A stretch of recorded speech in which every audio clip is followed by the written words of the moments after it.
Hi Libra, welcome to your week ahead tarot with me, Raphael from Reydiant Reality. It's an absolute pleasure to have you. Thank you so much for being here. Thank you so much for joining me. If you haven't already, please don't forget to like, share and hit that subscribe button. If you are already a continued subby, thank you so much for all of your support. It truly means the world. With that said, if you would like to book a personal tarot reading with me, you can do so on the website address below. I currently have a sale on £20 off of the Astro Mandala and £20 off of the 12 months in focus. I will no longer be doing 30-minute readings as of the 31st of January. So if you would like one, you need to book it before then. It doesn't have to be this month, but it does need to be booked before the 31st. With that said, I would like to bless all of my decks of cards with all forms of love, light, peace, prosperity and abundance, and I pray that the messages that come through are ultimately clear and concise and they help you on your path to your highest vibrational good. So let's see what the week ahead has in store for you. What are you releasing, removing or letting go of from your life this week? And it looks like that one's jumping out. The Knight of Wands. Yeah, so this week you are letting go of charging in and opening your mouth before you speak. It's a mouthful in and of itself. The fact that you're letting go of the Knight of Wands, it really feels like something that you've been quite passionate about. You know, it's almost like you've kind of gone out on your horse and I'm going to say what I need to say, and you've been speaking your truth. You've been speaking up and speaking out, which is brilliant, Libra, because it means that you're claiming your own power back in some way, shape or form.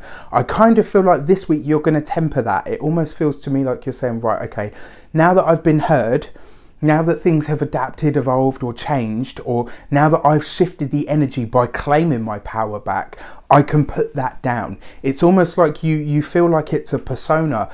It's not something you pick up and put down. It's something that you integrate into who you are, so that you don't bottle up everything that you've got to say and then explode every so often. You just say it as it is, you know, on a regular basis, rather than constantly trying to please everybody. Yeah, but it feels to me like you're tempering this need to speak up and out on everything. I kind of feel like you're going the other way now, which is good because it means that you will do what you do best, right? Find the balance. So what are you working on now? What is at the heart or the meat of the matter, as I always say? And this week you get the Eight of Cups. So you're walking away from some kind of emotional disappointment, but you're also addressing whatever it is. So it's kind of like, now that you've said what you have to say, the ripple effects have started to take place. And this week, you really are saying to yourself, okay, you know what? Now that I'm finding the balance, how do I balance that within myself? How do I address how certain people have made me feel? And it really feels like this isn't about blame. You're not trying to point fingers. You're not trying to blame everyone. It just feels to me like this week, it's almost like you're saying to yourself, right, now that I've done that and I've righted some wrongs and said what I need to say, I want to start my own personal healing. I want to start looking at healing myself. And the Eight of Cups doesn't necessarily represent healing in that respect, but it does represent an emotional imbalance. And it really feels to me like you're addressing that. Like you're saying to yourself, right, okay, I know that these things or these events or experiences have made me feel a certain way. So now I want to change that. I don't want to carry that experience with me, which is great because, you know, I'm filming this before the eclipse and this reading is for the week after the eclipse. So it's interesting.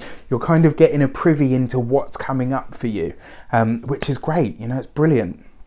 So what are you welcoming in this week? What is the energy that's trying to break into your life? The Hermit card. So taking some time out for yourself, especially with that Eight of Cups there. The Hermit card always sees us withdrawing from society, withdrawing from groups, withdrawing from everything. And it kind of feels like now that you've gone on this mission on your horse to, you know, right your wrongs and seek justice for thine self, you know, you're coming back to yourself and saying, right, okay, now I need to come back and I need to assimilate the stuff that I've learned and also allow the ripples that I've created to assimilate into what I am and who I am now going forward. With the Hermit card as what you're welcoming in, this is about taking time for yourself to get back in touch with what it is that you want, with what it is that the words that I'm actually hearing are, how do I become of service to myself? And that's not a bad thing. It's never a bad thing to you know, to be self-reverent or self-respecting, you know, or to care enough for yourself to address the things that have hurt you in your life. You know, it really feels like there's some kind of deep healing taking place here, and it will, you know, over the course of this week, you will be addressing what you actually feel and really looking at it in stark contrast. So with that said, I wish you an abundance of all of that good stuff. Have an amazing week. Let me know how it shapes up for you in the comments. Take care, and I'll see you very soon for more videos.